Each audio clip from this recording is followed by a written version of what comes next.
Thanks to Honey for sponsoring this update. Honey is a free browser extension that searches the web for discount codes while you shop so you get the best deal. To try it out, visit joinhoney.com/theknow. Welcome to The Know, I'm Brian. As of today, loot boxes are no longer allowed. Get excited.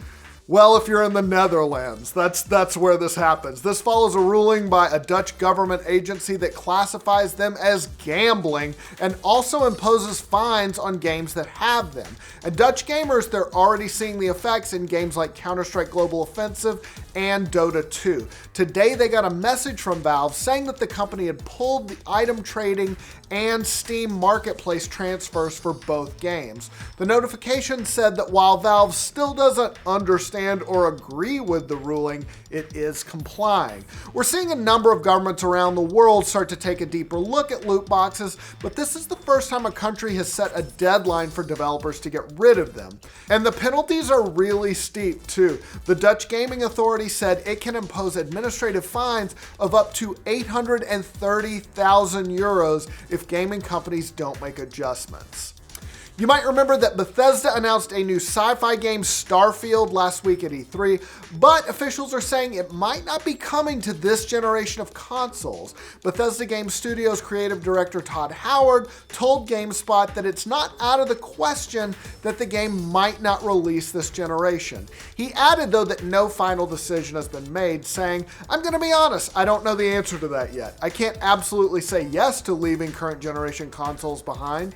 We're not going to limit the game that way yet. I'm willing to leave current generation consoles behind, but it's not a priority right now." I'd put it that way. There was a bunch of speculation earlier this week that the streaming service PlayStation Now could start offering a download option. Well, now it's being reported that yes, downloads are coming. Kotaku reports that the ability to download games is coming later this year in September, but for now it's only going to be limited to PlayStation 4 games. The games will be available offline on your PlayStation 4 as long as you have an active PS Now subscription. No word officially yet, though, from Sony. Reviews are coming in for Mario Tennis Aces for the Switch. So far, they're pretty decent. The game currently has a 79 on OpenCritic and a 78 on Metacritic, which lands it in the fair to good category. Games Radar called it a bizarre coming together of Smash Bros. And Mario Tennis that strangely works, even if the adventure mode occasionally frustrates. IGN said Mario Tennis Aces is an extremely fun arcade tennis experience, colorful and dazzling to look at, and smartly balanced in its back and forth play. With a little bit more care and depth given to the simple single player mode and more variety added in the way of character and tournament customization to give its multiplayer extra spice, Mario Tennis Aces could have been a true all-rounder. Not everyone was a fan though. God is a Geek wrote, "Play through the story mode until you take out the first boss, and you should have a good grip on how the game is played. Once there, I suggest you stop before the game turns you into a gibbering gibbon of pure hatred." Dude, you should play different games. Mario Tennis Aces releases for the Switch on June 22nd, which I believe is Friday. We got some new information about the next DLC pack for Call of Duty World War II. It's called United Front, and it includes 3 new multiplayer maps: Market Garden, Monte Cassino, and Stalingrad. Those will take you to the Netherlands, Italy, and of course the battle for Stalingrad in Russia, which was one of the turning points of World War II. The DLC also features a new war mode mission. It's called Operation Supercharge, and it also has the next chapter in the whole Nazi zombie story. The DLC launches June 26 for PlayStation 4, and then there's a month-long exclusivity period, after which PC and Xbox One users, y'all will get it too.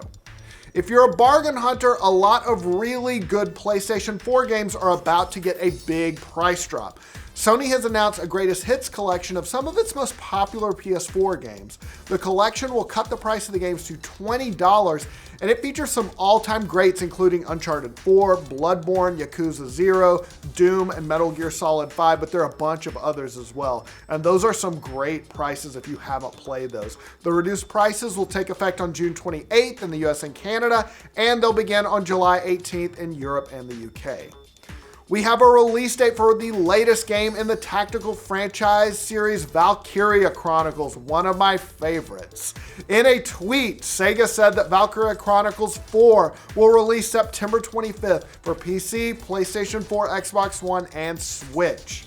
Yeah, we're excited. Kdin's clapping back there too. We are stoked here at the Know. And if you pre-order, you get this controller skin featuring the medic dog Ragnarok, which is a fucking weird name for a medic dog, considering Ragnarok means the end of the world, but whatever. I may want to rethink that, Valkyria Chronicles. I still love you though. The game is set in the same time period as the first game, basically anime World War II, and it features some new mechanics and a new class, but don't worry, it's still got that same hand-drawn art style. All right, let's get into some entertainment news. The bidding war for Fox has taken another turn. Last week, you might remember Comcast bid $65 million in cash just before Fox's shareholders were about to vote on a bid from Disney. Well, Disney has responded now, and they've upped their bid to a deal worth $85 billion. Man, I love it when corporate titans fight. This bid is reportedly split 50-50 between cash and stock. Still not quite the same as Comcast's offer, which is all cash, but shareholders will still get more money out of the deal. And Disney's also taking on over $13 billion in Fox's debt. Jesus Christ, I roll quarters for gas still. I'm just saying. All right, let's translate all that. Disney is giving them more money, and Fox's head honchos seem to want to sell to Disney, so it's looking good that they'll accept this offer, but Comcast might come back with another bid, but Disney seems to want this very badly. Analysts do think that Disney has deeper pockets than Comcast, so it's likely that they'll win out in the end. We'll see. Also, this has some big ramifications for the Marvel universe, so we're going to keep our eye on it. Hey, remember that super creepy ass movie, The Witches? No, not the recent one set in Pilgrim's time with Evil Goat. I'm talking about the 1990 one where Angelica Houston rips her face off and turns a little boy into a mouse because she's trying to get rid of all the children in the world. That's a really admirable goal. I say that as a dad. Well, Warner Brothers is remaking that one, and they have some talented people behind the camera. Like Guillermo del Toro, he'll produce for director Robert Zemeckis, who you might remember directed Who Framed Roger Rabbit and the Back to the Future movies. This new adaptation is expected to go back to the source material. The book of the same name was written by Roald Dahl. You know him, he wrote Charlie and the Chocolate Factory. He wrote a bunch of shit. The book is even darker though than the creepy 1990 film, if you can believe it. Zemeckis is currently hard at work writing the script. No release date has yet been set. All right, to wrap things up, let's talk some Star Trek. There is a big shakeup in the Star Trek universe going on right now. The showrunners of Star Trek Discovery were fired recently after they were accused of being hard to work with, and CBS has brought in Alex Kurtzman to take over.